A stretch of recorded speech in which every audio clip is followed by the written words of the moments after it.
Welcome to the Battlefield to Blessing podcast. I'm Charles, and we have Monique, a registered counsellor, with us in the studio today, and we're going to be speaking about trauma and PTSD and issues of the mind.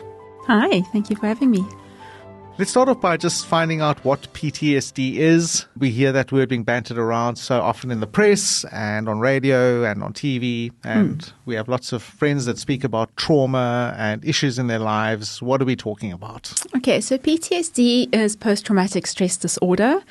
And it is a diagnosis, it's an official clinical diagnosis for somebody who has experienced a very traumatic or a traumatic event, and this trauma can be different for different people, so it's not just a specific thing, and they are having long-term effects, so anything more than a month, which of having flashbacks, disturbing dreams, negative thoughts, things like that. So, but it needs to be longer than a month. So anything shorter than a month, if the symptoms start dissipating before a month, we wouldn't classify that as post-traumatic stress disorder. All right. So Monique, if somebody has been in a traumatic event, it's past the 30 days, they're still having flashbacks, can't one argue just control your mind?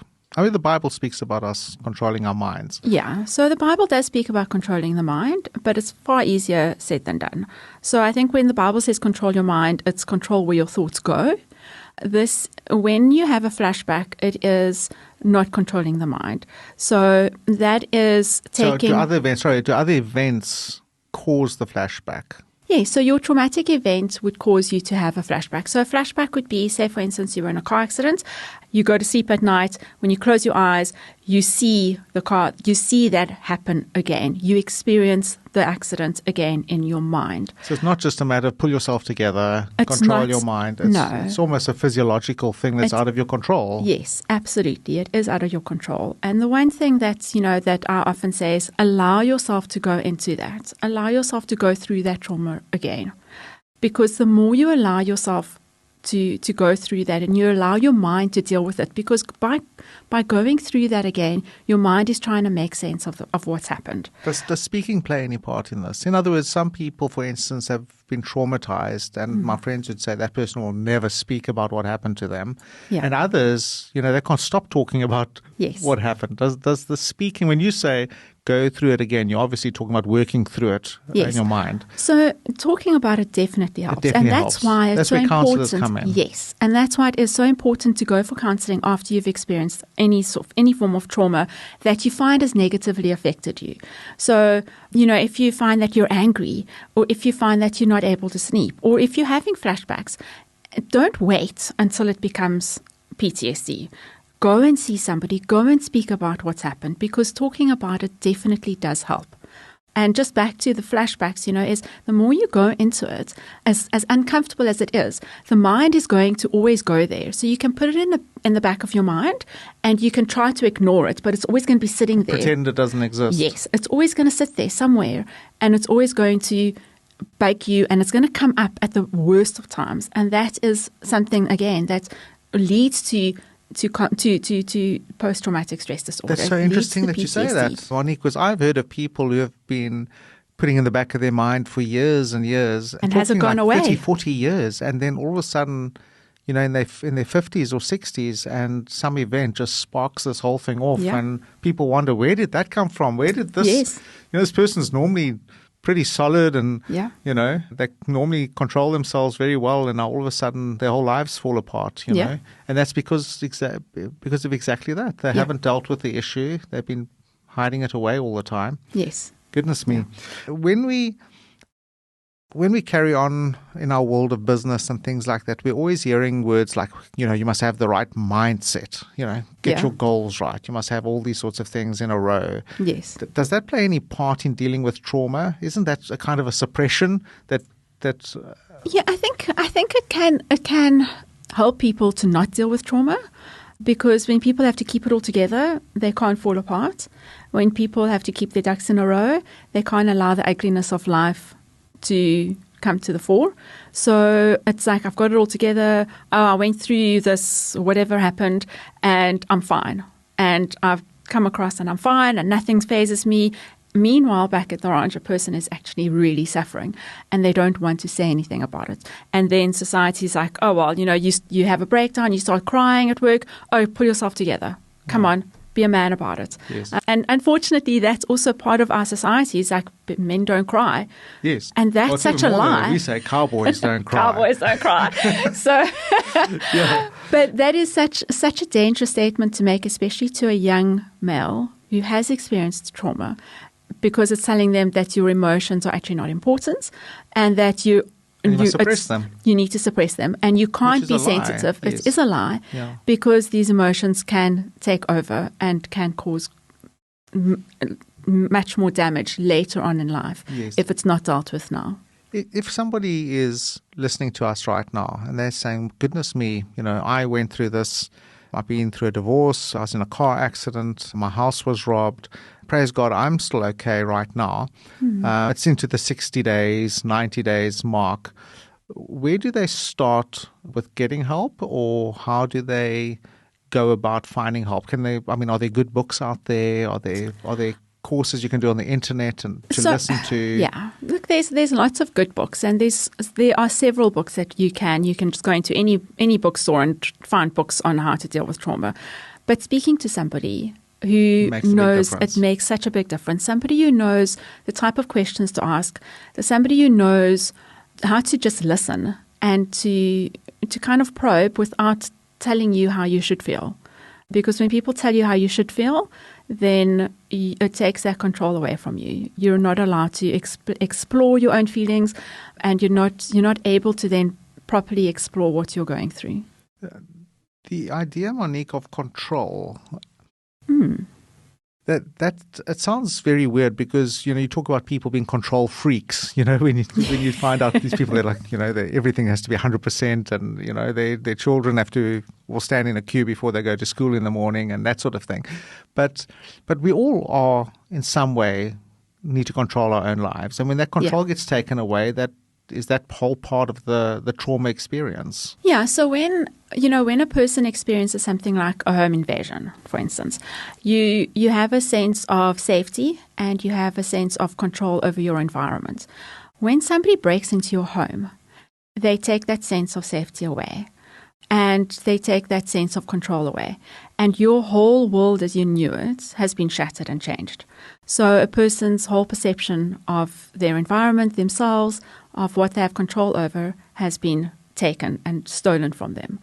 And that then shatters the person's existence and makes them question everything. That's incredible. Many years ago, I used to be an insurance assessor, and I would go to people's homes after they'd been invaded, and we'd have to work out their claims and help them with sorting things out for the insurance company.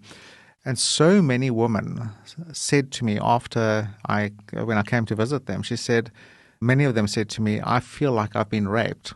Nothing happened to them. Yeah. They weren't even home when the event took place. Yeah. And I was thinking, gee, that's a bit of an overstatement.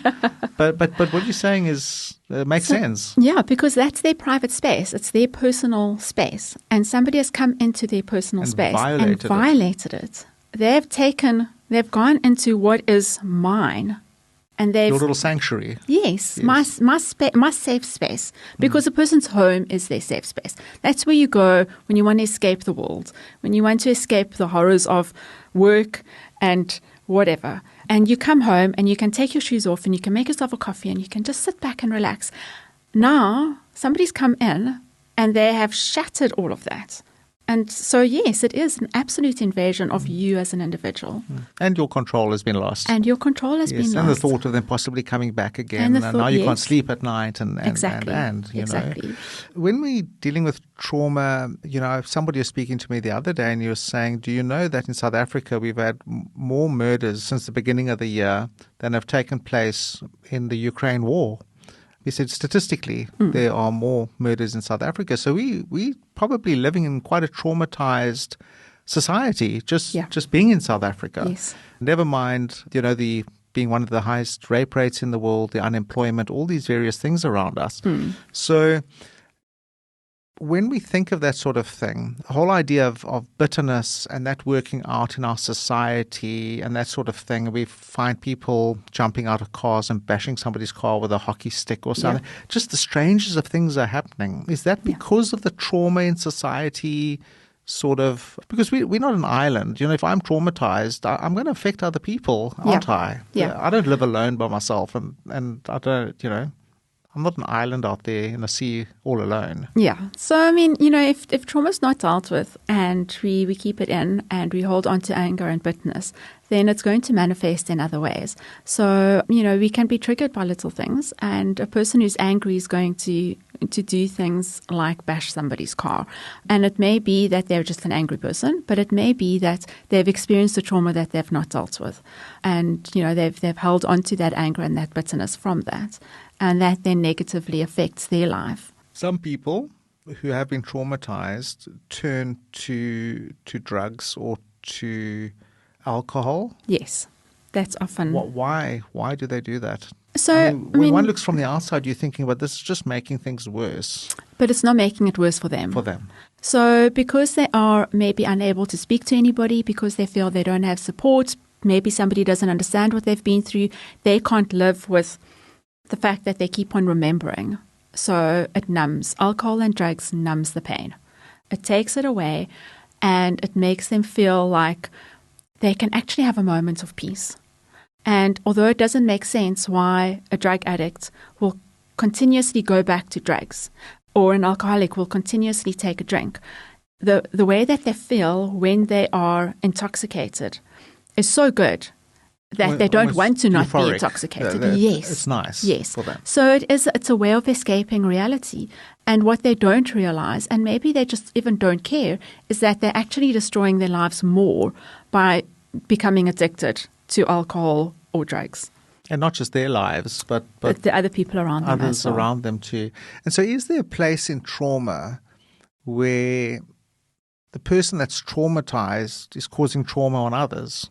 Yes, absolutely. When self-destructive behavior, which is a form of addiction, is self-destructive behavior, it hurts the people around you because the relationship is being damaged.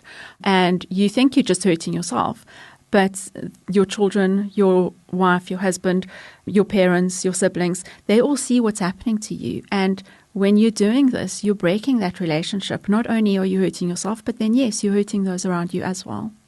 Monique, when I, many years ago, was at a church service, it was attacked with people with automatic rifles and hand grenades, and they lobbed the grenades into the congregation, and they opened up fire with us. This is 1993. It's a long time ago. Yes. I got an email just the other day from somebody who said to me, my friend or sister was in that congregation that day. Mm-hmm. They've never, ever been back to church, and they blame God for everything that happened. Now, we can blame God for lots of things. But this was inside a church. It does bring a little bit of a different idea to the table. Yeah. They blame God. They'll never, ever go. They never want to go back to church ever in their lives again. Is blaming God an excuse for us to be able to try and normalize things in our lives? So I think it's normal. It's normal to be angry with God. Okay? And it's normal to blame God. It's normal to say, God, you're in control. Why did you allow this to happen? It is quite a normal question. And I don't think that we should judge people for asking, why did God let this happen? Or for somebody to be angry with God. Like, God, you allowed somebody I love to die. They came to church to worship you, and they were involved in this, and they died, and then being angry with God. It's okay. It's okay to be angry with God, but we need to work through that. And we need to work through, who are you really angry with? Asking these questions, is that part of the healing process? It is part of the healing process. And again, it's why it's important to get help and to go to people who can help you through Yes. Because you go to a friend and the friend's just going to pat you on the back and go, oh, that's terrible. Yes, no, you should be so angry. And they're going to feed you with love because they do love you, but it might not be the right questions that they ask to help you work through it. So it's like putting a plaster on a bullet hole. You're not going to stop the bleeding. You're actually just going to put something over there for the now. But we need to deal with, you know what, God is in control, but there is sin in the world, and we are sinful people. And to blame God is not an escape. To say I'm not going back to church because I blame God for all of this, is that really the reason why you're not going back to church? And you can blame God for so long, but then at what point in time do you blame the person who pulled the trigger of the gun? Yes. At what point, when do you blame the person who threw the hand grenade into the church? Yes. And so sometimes we also like to blame others, including God sometimes, just because we don't want to take responsibility ourselves, because sometimes we're the perpetrators. Yes. Yes. And so that's also a big challenge. That is. So often perpetrators have been victims of crime at some point in their life. And often they've been victims of immense crime. So there might be instances of, being in a home where there was major domestic violence, or their sense of control has been taken away. So then as adults, they want to assert their control over other people. Yes. But there comes a point where a person has to say, I am no longer a victim and I'm no longer going to be a victim. And only at that point can you start not blaming the world and not blaming other people. Goodness me, it's quite awe-inspiring to think of these things. And I mean, when people go through this, I mean, I don't know if there's statistics on this, but how many people that come and actually go for counseling would come out the other side being less traumatized? I mean, are there statistics on that kind of thing? And what I'm asking you, because you're mentioning you can go to a friend, and the friend's going to possibly not help you with the help you need, or you can go to a counselor and get the help you need. Yeah. So when a person comes for counseling, they have to want to change. They have to want to actually... So you need to identify that there's a problem. Well, that's a big challenge already. That is a very big challenge. Some people are being forced by a spouse or... Yes, and people who are forced to go to counseling end up walking away. Is that so? With nothing. So if a person doesn't go into counseling, and that goes... I mean, if you go into counseling because your wife wants you to change... Well, that's not going to work because you don't see that there is something that you want to change. A person has to want to make a change in their life for it to be effective. Because counseling it's not a magic wand. It's not going to be like, okay, fine, you're fixed, off you go. Because it's not the counselor who makes the change. It's the actual individual who makes the change. And the counselor will sit there and facilitate change. But that sounds very much like the way one could argue if you are on drugs or you're an alcoholic.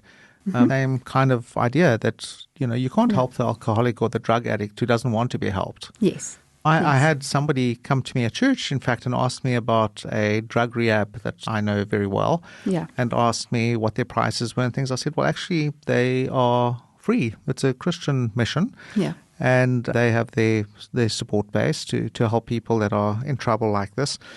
And we were chatting away about it, and I said, but their condition is that they interview the person first, and they need to establish that this person really does want help. Yeah. And this poor lady, her shoulders fell and her face drooped, and she said, oh, well, that's it for us then. Yeah. So she was trying to force her grandson to go to get help, but he didn't want help. Yeah. And so back to the same issue that you're discussing, But you mentioned friends earlier. I'm an author, and they tell us in the world of writing, you must never have your book edited by a friend, ever. They're always they love everything you do. That's why they're friends with you. So, go and get pay somebody else to do your editing for you. Yeah. And they'll be ruthless. The same sort of idea, Yeah, I think, there's counseling is a safe space. It's a non-judgment. So we don't, when somebody comes into a counseling room, they will not be judged. If they sit down and say, you know what, I stole so much from my best friend and I've never told him about it, I'm not going to judge him. Whereas a friend might go, oh my word, you did that, yes, really? Do I really want to be friends with that? I want to phone him right now. Yeah, or you wouldn't want to tell your friend that. Yes. But this, a counseling space is safe. And I'm not there as a counselor, or any counsellor is not there to tell you what to do with your life. We're there to help you navigate to become the person you want to be. When one's dealing with these ideas, do Christians suffer with the same ideas, the same challenges, the same problems? Yes. I mean, it doesn't exempt you. No, being a Christian doesn't exempt you from evil thoughts and from evil actions. We are all sinful. We all suffer with sin. We all suffer with depression. We all suffer with anxiety. We suffer with post-traumatic stress disorder. How can we be a good friend? Look, I've got a friend, say, that's caused havoc somewhere. He's the perpetrator. Yeah. He's the one that's caused trouble. I have got no counseling background whatsoever. How can I be a good friend?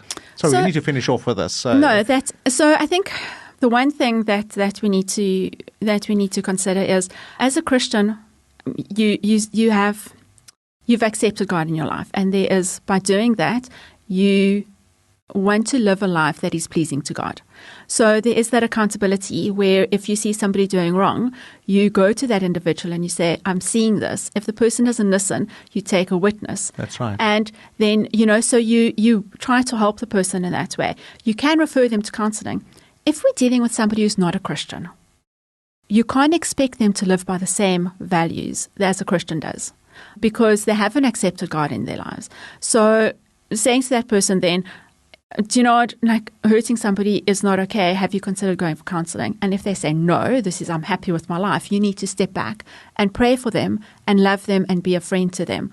But you also need to set the boundaries as to what can I do and what am I prepared to take on. Yes. Because if this person comes and dumps on you things that you're unable to deal with, it can traumatize you as well.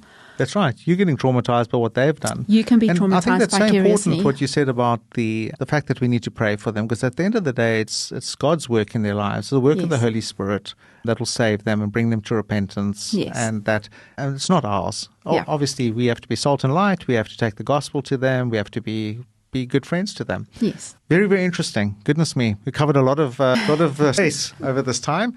And we've just finally, Monique, when we deal with friendships, this might start another whole program off, but lots of us get upset with our friends. They traumatize us, as we've mentioned. How do I cope with that?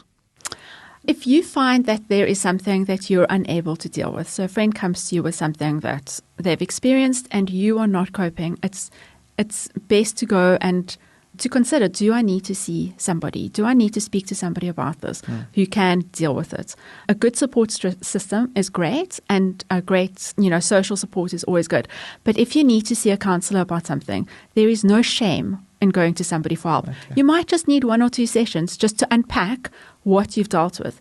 Often, ministers are able to deal with that, but sometimes they're also limited in what they're able to deal with. It probably also depends on how traumatic the event is. It depends on how trauma. traumatic. Yes. So just for listeners, first of all, we're dealing with your friend who needs the help, and this time we're talking about, if I need the help, what do I do? Yeah. So there we go. Thank you very much. It is only a pleasure. Well, I'm Charles signing off. Thank you for listening to the Battlefield to Blessing podcast. Just remember to keep on fighting the good fight of faith.